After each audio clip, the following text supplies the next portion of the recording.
मालक आहेस या घरचा? जास्त बोलू नकोस चकन्नाथ. मी भैरवी वझे, माझ्या मर्जीची मालकीण. हवं तेव्हा येईल, हवं तेव्हा जाईल. तू नाही मला सांगायचंस. हे बघ, मी इथे प्रॉब्लेम मिटवायला आलोय. तुझ्यासारखे नवीन प्रॉब्लेम क्रिएट करून आगीत तेल ओतायला आलेलं नाही, कळलं? प्रॉब्लेम सॉल्व करायला आलायस?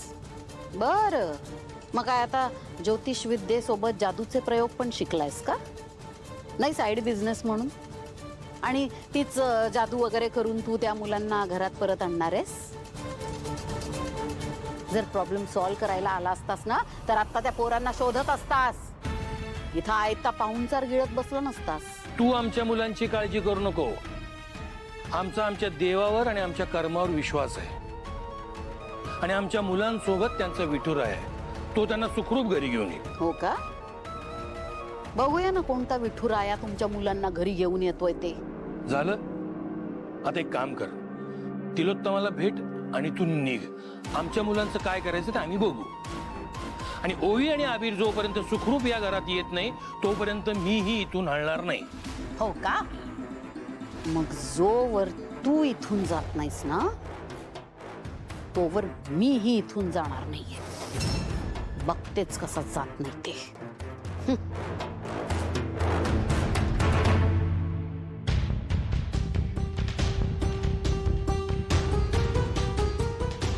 आता ही महामाया अजून नवीन काहीतरी विघ्न नको आणायला म्हणजे झालं.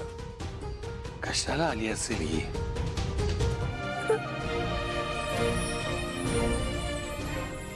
अबीर, या अबीर, ओवी,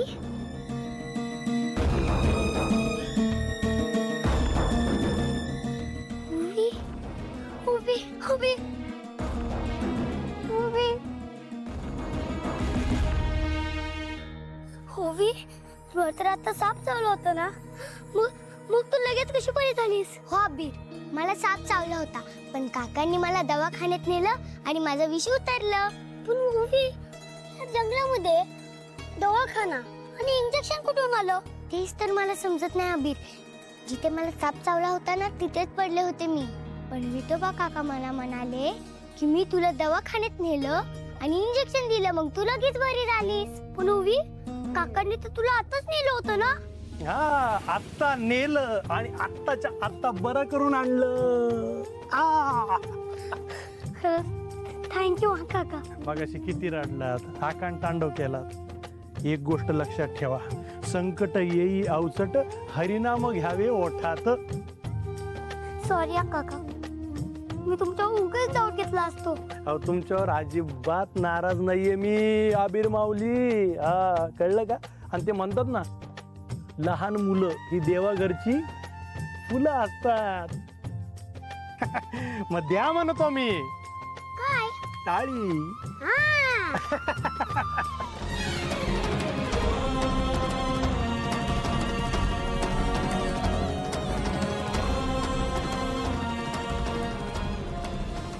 सारंगडे होतीस ना?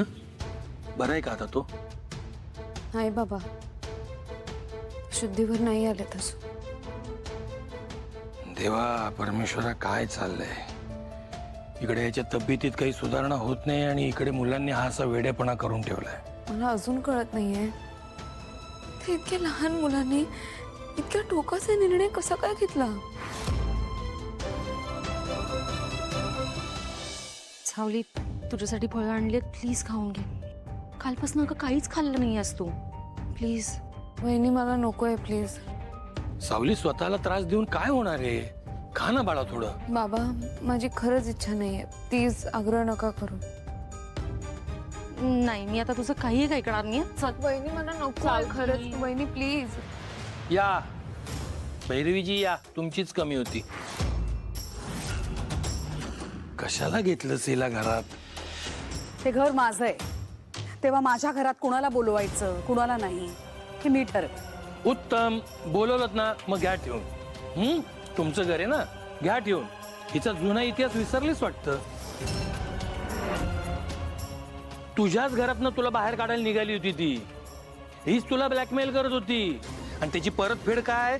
तर तिलाच हाकलून दिलंस घराबाहेर. मी नाही हात तिला, ती स्वतःच्या मर्जीने केली. विचार केला काय काय चालू आहे तुमचं?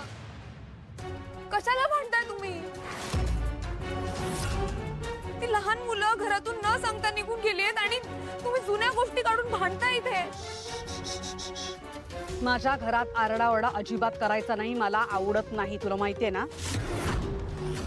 आणि हे सगळं जे काही झालंय ना ते तुझ्या मुलामुळे झालंय, अबीरमुळे. अजून लाडवून ठेव त्याला. आमची ओवी ना गरीब आहे, बिचारी भोळी आहे, तिला काही कळत नाही. तुझ्या अबीरनं तिला पूस लावली आणि तिला घराबाहेर घेऊन गेला. मी सांगते ना तुला. माझ्या मुलाला काही बोलायचं नाही तिलोत्तमा मॅडम. तुमच्या ह्याच स्वभावामुळे तुमची 2 मुलं तुम्हाला सोडून गेली आहेत. त्याला सुद्धा जबाबदार तूच आहेस, तुझ्यामुळे झालंय हे सगळं. या घरात जे काही वाईट घडेल ना त्याचा दोष तू फक्त सावलीला दे. तुला तुझ्या मुलांना सांभाळता आलं नाही ते बघ ना. तुला आलं सांभाळता तुझ्या मुलीला? तिचं काय झालं? त्याला ही कारणीभूत तूच आहेस. तू जे काही केलंस ना त्यामुळे माझ्या लेकीनं हे टोकाचं पाऊल उचललेलं आहे. तुला तुझ्या कुठल्याच मुलाचा संसार नीट सांभाळता आला नाही. ते झालं एका मुलीचं रे.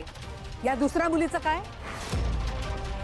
तिने माझ्या सारंगचं आयुष्य उद्ध्वस्त केलंय या घरात येऊन. बस झालं तुमचं.